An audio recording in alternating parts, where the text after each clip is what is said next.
Barak regional নিউজের এই মুহূর্তের গুরুত্বপূর্ণ আঞ্চলিক সংবাদে আমাদের সকল দর্শকদের জানাই অনেক অনেক স্বাগতম। এবারে শুনবেন শিলচর করিমগঞ্জ হাইলাকান্দি থেকে একযোগে প্রকাশিত আজকের গুরুত্বপূর্ণ আঞ্চলিক সংবাদ। অসমে প্রায় 30,000-এরও বেশি মসজিদ রয়েছে।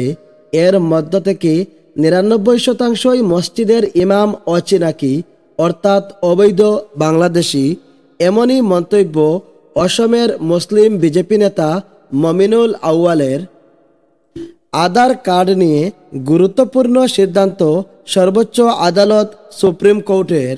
বিহারের এসআইআরে আধার কার্ড গ্রহণ না করায় প্রায় 65 লক্ষ মানুষের নাম কর্তন হয়েছিল ভোটার তালিকা থেকে। এবারে খসড়া ভোটার তালিকায় নাম তুলতে আধার নিয়ে অনলাইনে আবেদন করা যাবে জানিয়ে দিল সুপ্রিম কোর্ট।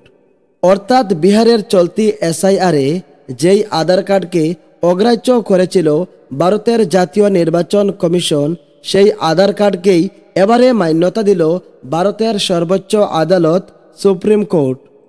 অসমের বিভিন্ন জায়গায় মুসলিমদের উপরে অত্যাচার চালাচ্ছেন অসমের মুখ্যমন্ত্রী ডক্টর হিমন্ত।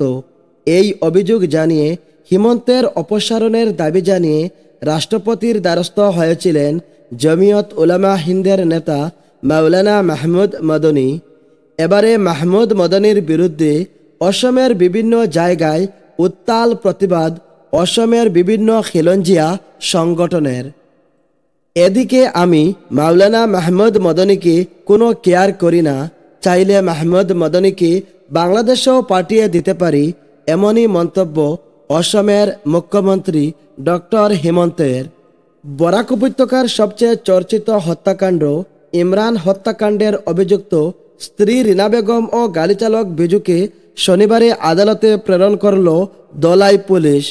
আদালতে দেওয়ার সময় সাংবাদিকদের প্রশ্নের উত্তরে নিজেদেরকে নির্দোষ দাবি করলেন ইমরানের স্ত্রী রিনা বেগম ও গাড়িচালক বিজু আহমেদ।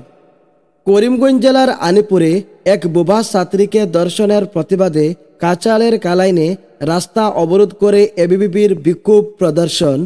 ঘটনার সাথে জড়িত অভিযুক্তদের ফাঁসির দাবি জানিয়েছে ছাত্র সংগঠন এবিভিপি। আইনি লড়াইয়ে অবশেষে জমিয়তের বড় জয়। উত্তরপ্রদেশে খোলা হলো 30টি সিল করা মাদ্রাসা। ন্যায় ও ন্যায় বিচারের পথে বড় জয়, বললেন মাওলানা মাহমুদ মদনী। এবারে শুনবেন আজকের বিস্তারিত সংবাদ। উত্তরপ্রদেশ সরকারের মাদ্রাসা বিরোধী পদক্ষেপের বিরুদ্ধে বড় রায় দিল এলাহাবাদ হাইকোর্টের লখনৌ বেঞ্চ। আদালত শ্রাবস্তিতে সরকার কর্তৃক সিল করে দেওয়া 30টি দিনী মাদ্রাসা অবিলম্বে খোলার নির্দেশ দিয়েছে এবং শিক্ষা কার্যক্রমের উপর নিষেধাজ্ঞা তুলে নিয়েছে। বিচারপতি পঙ্কজ ভাটিয়ার বেঞ্চ মামলাটির শুনানি শেষে এই নির্দেশ দিয়েছেন। মাদ্রাসাগুলির পক্ষ থেকে সর্বভারতীয় জমিয়ত উলামা হিন্দের সভাপতি মাওলানা মাহমুদ মদনী সাহেবের নির্দেশে গঠিত আইনজীবীদের দল মামলাটি লড়েন। দলে ছিলেন সিনিয়র অ্যাডভোকেট প্রশান্ত চন্দ্র, অ্যাডভোকেট অবিরল রাজ সিং এবং অ্যাডভোকেট আলী মঈদ। সরকারের দেওয়া নোটিশ চ্যালেঞ্জ করে আবেদনকারীরা জানিয়েছিলেন তাদের ধর্মীয় শিক্ষা প্রদানে বাধা দেওয়া হয়েছে এবং কোনো শুনানির সুযোগও দেওয়া হয়নি। এর আগে 7 জুন হাইকোর্ট মাদ্রাসাগুলির ভাঙচুরে অস্থায়ী স্থগিতাদেশ দিয়ে বলেছিল সব নোটিশের নম্বর একই, যা কর্তৃপক্ষদের অবিবেচনার প্রমাণ। জমিয়তের মহাসচিব মৌলানা হাকিমউদ্দিন কাসেমি, মৌলানা তারিক শামসি, মৌলানা জুনাইদ আহমদ ও মৌলানা আব্দুল মান্নান কাসেমি মাদ্রাসা ও আইনজীবীদের মধ্যে সমন্বয়ের দায়িত্ব পালন করেন। মাওলানা মাহমুদ মদনী বলেন, এই রায় মাদ্রাসার সুরক্ষার পাশাপাশি ন্যায় বিচার ও ভারতের সংবিধানেরও বিজয়। মাদ্রাসা দরিদ্র শিশুদের বিনামূল্যে শিক্ষা প্রদান করে, তাদের চরিত্র গঠন করে ও দায়িত্বশীল নাগরিক তৈরি করে। সরকারের খুব মতলবপূর্ণ পদক্ষেপ কোনোভাবেই মেনে নেওয়া যায় না। তিনি মাদ্রাসা কর্তৃপক্ষ ও জমিয়তের আইনজীবী দলের সদস্যদের আন্তরিক অভিনন্দন জানিয়েছেন।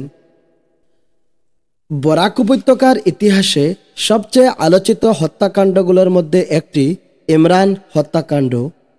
এই ঘটনাটি চাঞ্চল্যকর হয়ে ওঠে শুধুমাত্র খুনের নির্মমতার জন্য নয়, বরং খুনের সঙ্গে জড়িত ছিলেন ইমরানের নিজের স্ত্রী এবং শৈশবের বন্ধু, যিনি একই সঙ্গে তার গাড়ি চালকও ছিলেন। এই ঘটনার স্থান কুলিচলা বাগাবাজার, শিলচর কাছাড়। ঘটনার প্রধান চরিত্রে ইমরান হোসেন একজন সৎ পরিশ্রমী ও সফল ব্যবসায়ী, একই সঙ্গে রাজনীতিবিদ। রিনা বেগম, যিনি ইমরানের স্ত্রী, এবং বিজু আহমেদ, ইমরানের গাড়ি চালক এবং এককালের ঘনিষ্ঠ বন্ধু। এই ঘটনার প্রথম অধ্যায় বন্ধুত্ব থেকে বিশ্বাসঘাতকতা। ইমরান হোসেন বরাক উপত্যকার এক সফল ব্যবসায়ী। শ্রম, সততা আর বুদ্ধিমত্তা দিয়ে তিনি গড়ে তুলেছিলেন নিজের সাম্রাজ্য। ব্যক্তিগত জীবনে তিনি বিয়ে করেন রিনা বেগমকে, আর জীবনের প্রতি ধাপে পাশে রাখেন নিজের এককালের ঘনিষ্ঠ বন্ধু বিজু আহমেদকে, যাকে তিনি চাকরি দেন নিজের ব্যক্তিগত গাড়ি চালক হিসেবে। কিন্তু সময়ের সাথে সাথে রিনা আর বিজুর মধ্যে গড়ে ওঠে এক অনৈতিক সম্পর্ক। সব বুঝেও ইমরান ঝগড়া করেননি, বরং শান্তভাবে বিজুকে চাকরি ছাড়তে বলেন। এরপর বিজু চলে যায় বেঙ্গালুরে। এদিকে বিজুর মা, যিনি ইমরানের কাছে মায়ের মতোই ছিলেন, ইমরানকে অনুরোধ করেন তার ছেলেকে আবার ফিরিয়ে আনতে। ইমরান মায়ের মান রাখতেই বিজুকে আবার শিলচরে ডেকে আনে, বিমানবালা পর্যন্ত পাঠিয়ে দেয় বেঙ্গালুরু থেকে শিলচর আসতে। এভাবেই রিজু আবার প্রবেশ করে ইমরানের জীবনে, আর গোপনে পুনরায় শুরু হয় রিনা আর বিজুর সম্পর্ক। এদিকে ইমরান হোসেন একজন সফল ব্যবসায়ী ছিলেন। তিনি পরিকল্পনা করেছিলেন একটি নতুন জমি কেনার। এই উদ্দেশ্যে প্রায় ৬০ লক্ষ টাকা নগদ তিনি আলমারিতে সযত্নে রেখে দেন, যাতে সময় মতো সেই টাকায় জমির দাম পরিশোধ করতে পারেন। কিন্তু ভাগ্যের কি নির্মম পরিহাস, এই টাকার খবর জানতে পারে তার নিজের স্ত্রী রিনা বেগম, আর সেই খবর রিনা জানিয়ে দেয় তার অনৈতিক সম্পর্ক থাকা বিজুকে।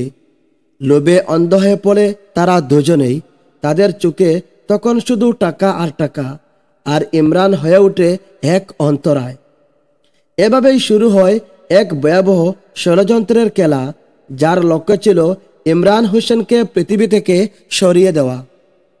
এই পরিকল্পনা হিসেবে বিজু সংগ্রহ করে নেশাজাতীয় ঘুমের ট্যাবলেট, আর সেই ট্যাবলেট দেয় রিনাকে। রিনা ট্যাবলেট মিশিয়ে দেয় ইমরানের প্রিয় কালাইডাইলে। এদিকে কালাইডাইল খাওয়ার পর ইমরান অচেতন হয়ে পড়েন